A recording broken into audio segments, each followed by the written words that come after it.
Recent Nigerian elections have demonstrated commendable efforts by security agencies in maintaining order in several areas, ensuring that voters could exercise their rights peacefully. Strategic deployment of security personnel, pre-election security assessment, all help to deter violence in key urban centers and regions. However, significant security challenges are recorded during the period, including voter intimidation, attacks, and attacks on election officials and disruptions in polling units.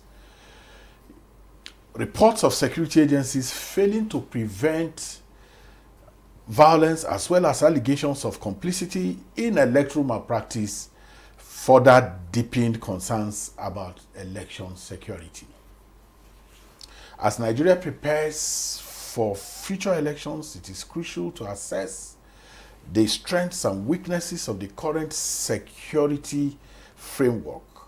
How can security forces be better equipped and trained to handle evolving electoral security threats? This discussion aims to explore actionable strategies for enhancing election security, protecting voters, and upholding the integrity of Nigeria's democratic process. I am Ezenwawagu. Welcome to Electoral Reform Half Hour on NTANEWS 24 Abuja. This program is brought to you by the Advocacy and Advancement Center in Africa, PAACA, with support from MacArthur Foundation. Our guest tonight is Habila Joshak, a retired Deputy Inspector General of Police, DIG of the Nigerian Police Force, known for his contributions to law enforcement and national security. He served as DIG in charge of operations and was actively involved in major security operations across Nigeria. Notably, he played roles in ensuring security during the 2017 Anambra governorship election and in Operation Harmony to restore peace in southern Kaduna. After retiring in 2018, he continued to engage in security discourse, advocating for community policing and electoral violence prevention. He has contributed immensely to literature on policing and election management in Nigeria. The Nigerian Police Force plays lead and critical roles in election security. Based on your experience, what are the challenges facing what are the challenges elections have faced, especially primary security threats that face people during elections? DIG Habila, it's my pleasure to welcome you. Thank you for having me. I decided to start with that salvo. Yes. Because I know you are prepared all the time. Of course, election is one of the most democratic process of getting people into position of authority in a civilized country. In Nigeria, there is an outfit that is responsible for conducting election, and the Nigerian police is one of the most needed and assigned people when it comes to election. And in doing that, there are a lot of issues that crop up because if the electorates and the citizens of the country want to have an election that will throw up leaders that the people have decided to make as leaders. But in some cases, a lot of issues from the citizen not wanting to follow the rules of the games and at the same time ensuring that or begin to tamper with some of the security apparatus that are put in place by the Nigerian police. And so you find out that there are a lot of interest from the citizen. The citizen do not do that which is right. The citizen does not follow the procedure. And so the Nigerian police have no option than sometimes to apply some force, and sometimes the police deployment is made by or is requested, and then it is the INEC that ask for the number of personnel and not the police themselves, trying to know how many would I put here. There are some threat here. In election in Nigeria sometimes have just three people in a polling unit where there are a lot of electorates, and the police do not have a choice or an imprint. I'm trying to also assist in saying that the number of security at that point will not be enough. They do not have that right. And that's why sometimes you find out the security are skeletal, the securities are not enough, and then issues that come up cannot be contained with, and so violence. But I saw you in Anambra in 2017. And, I also know that you are very experienced in terms of deployment for elections. Yes. So the challenge is not so much because the police, the security agencies will always tell you about the number that they are deploying. And they are deploying 31,000, 21,000, 11,000, all of those things. But that's not where I'm going to be drawing your attention to now. Police they are meant to swear oath of neutrality. Do you think that oath, do you think it has impact in security provisioning, that oath of neutrality that they swear? And if they swear it at the polling units, will it make any real impact? I think it will. It is there that we're supposed to be neutral. We're supposed to do that which is right. But sometimes you see a situation where a lot of influence coming, and then for some reasons, the police sometimes are used to tamper with the process of election. And doing that, some highly placed individuals, some other people that that they are citizens, and those who are responsible for the election, conducting the election, sometimes, confuse the police. Because sometimes you find a situation where a very large place, an election point where there are so many electorates, and then they will say it's just 3 police that they've made provision for. And so the allowances to be paid are for 3 people.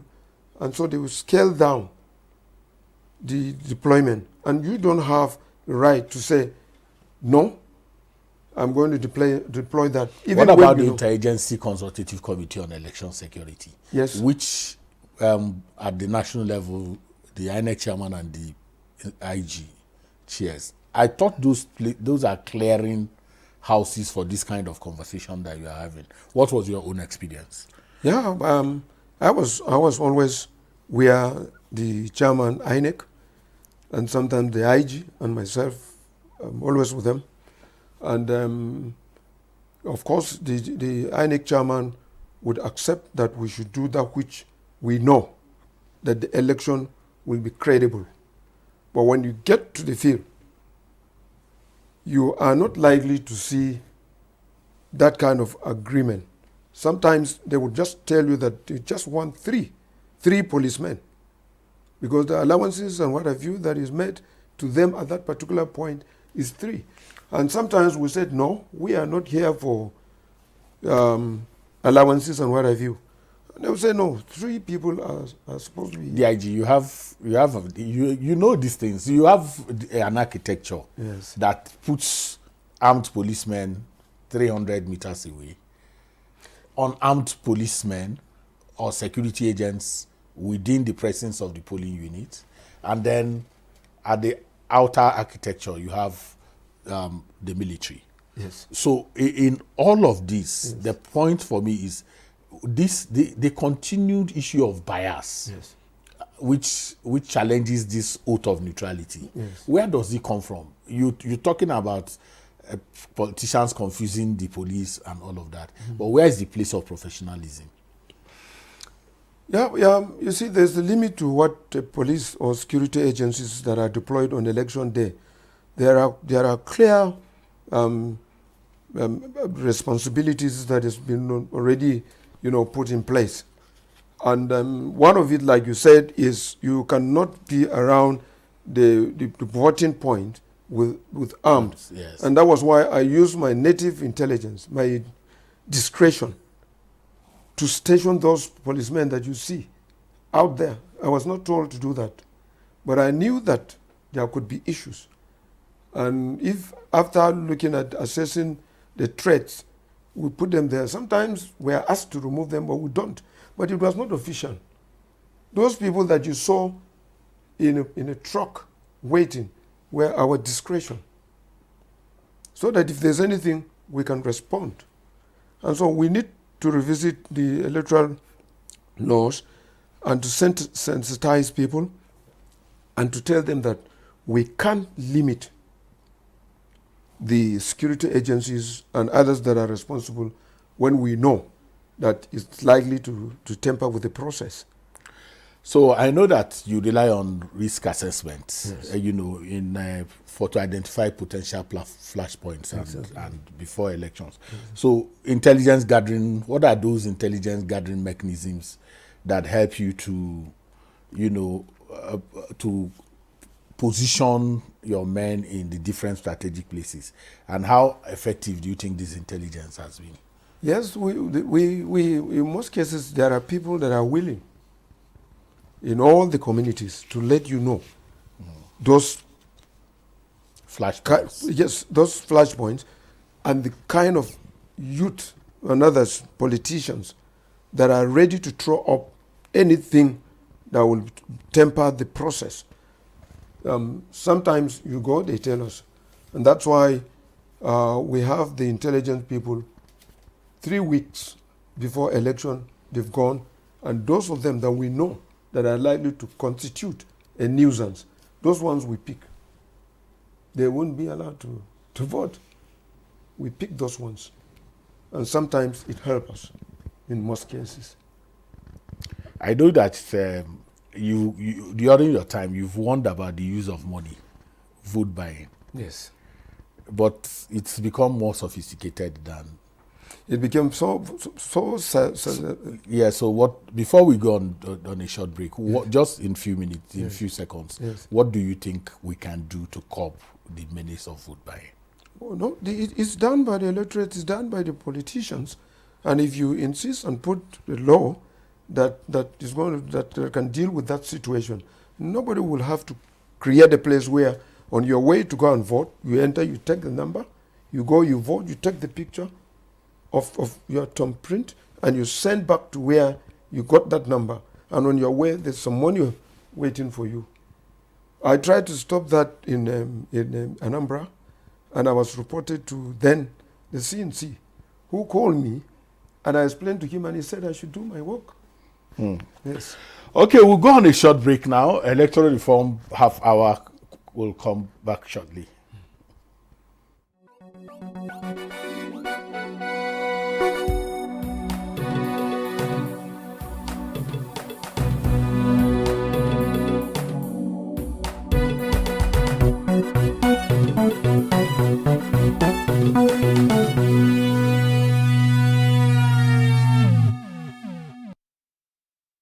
Glad to have you back. This is Electoral Reform Half Hour on the networks of NTA 24. And we've been talking with DIG Habila Joshak, retired Deputy Inspector General of Police. You were telling me something while we went on that break, but what INEC, in terms of remuneration and welfare of the men on duty. What INEC does is stipend. Yes. The resources, the money for the allowances for the police are paid to you people in the high command by right now the National Security Advisor, who is now directly informing that. What was it in your time? Because INEC pays that. Since they feed their own staff, they also they can't have people working for them and not give them stipends for feeding. Yes, in my time, the policemen are deployed to the polling units are entitled to 1,000. That's the one the INEC. That's the one the INEC gives. The government also give some fund for the purposes of maybe fueling and what have you. But it has never been enough at all. And so sometimes you have difficulties because we use our ideas and what we think is right sometimes to bring in some vehicles, like I said, to put them at a position, vantage position. But the election is not a special. Those vehicles, you already have them. Yes. Let's say your armored vehicles, all of those things you use, they already exist. But it's not allowed. In election, you are not supposed to bring them. They do not want you to bring armed men. The Police Act says you have a right, you have a duty to what do they say now? Enforce all laws. Yeah. So what's the special? So if somebody is slapped on election day, is that not in your? Yeah, that's why I said we use our ideas. It wasn't, it wasn't an approved one that you have to come and put some men armed at a vantage position to respond at short notice.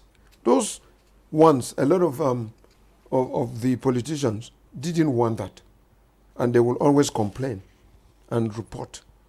And because the government knows that it was in the interest of the citizen, they won't take any action against us. Otherwise, there's nowhere that shows that we should carry arms. So we're supposed to remain, and that's why people from nearby, hiding, armed, that do not want this election to go on, normally emerge from that places and then attack the security men. Since you retired as DIG, I'm sure you have had time to reflect. I do. And if there is something you would want to change in election operations, security provisioning, what would that thing be? The Nigerian police and other security agencies have the capacity to ensure free, fair, and credible election. But in most cases, you discover that there are people, because like I said, the security agencies sometimes fish out people that are really, really, or who have planned, that we have, that got to us, that they will do very, very serious things, negative things. Those ones, we pick them up and keep them until after election. And so if Nigerians want to have the best election, I must be very frank with you, that the Nigerian police do not intend to rig election unless highly placed individuals influence them. Were you influenced during I was never influenced. Were never influenced. But I know that there are some who will want to try to do. We had leaders and we had the IG and the rest. That if you dare do that, somebody is seen and it will be boomerang. So we did it. You've been contributing a lot in civil society in terms of security provisioning. Exactly. Your book is very highly rated in terms of understanding how this works. Now there are different kinds of reform issues that are going on in the National Assembly. Yes. People are talking about the need to allow people like security officials, civil society, media, doctors who work on election to vote, what they call early voting. I don't know if you followed that conversation. Yes. Do you think that is helpful for? It's very, very helpful. Because if you are disenfranchised as a security person that have his right, that would like to exercise his right, it does not augur well. It is very, very important that they consider that and ask all those who are responsible for providing security and all election duties to vote. There must be a window where every citizen... What do you think is the challenge why we are not doing that here? I'm also thinking that some people must have had, they're thinking that that will also help them. If we don't vote. If we don't vote. Because I don't see why we shouldn't vote. But they will emphasize, and then they would. It is possible, even where you are, you can vote, because the people do not want. I'm sure they want to disenfranchise a large number of people, especially people. Well, there are people also who are talking about inmates. That inmates should be allowed to vote. Yes. You have very huge experience in this area. Yes. What could be the challenge, or if not, what is your thoughts on, diaspora voting, inmates voting, and all of these conversations that are going on? No, I think we should accept the truth that there's a need for everyone to exercise his franchise, whether in prison or outside this country. I think that we should be given the opportunity. It's high time we did that. And I think that is the government should look into that and ensure that every person that wants to exercise his right is allowed to do so. So final thoughts. If you were, like I said, just one thing you would want to see improved, removed, taken away in election security provisioning, what would that be?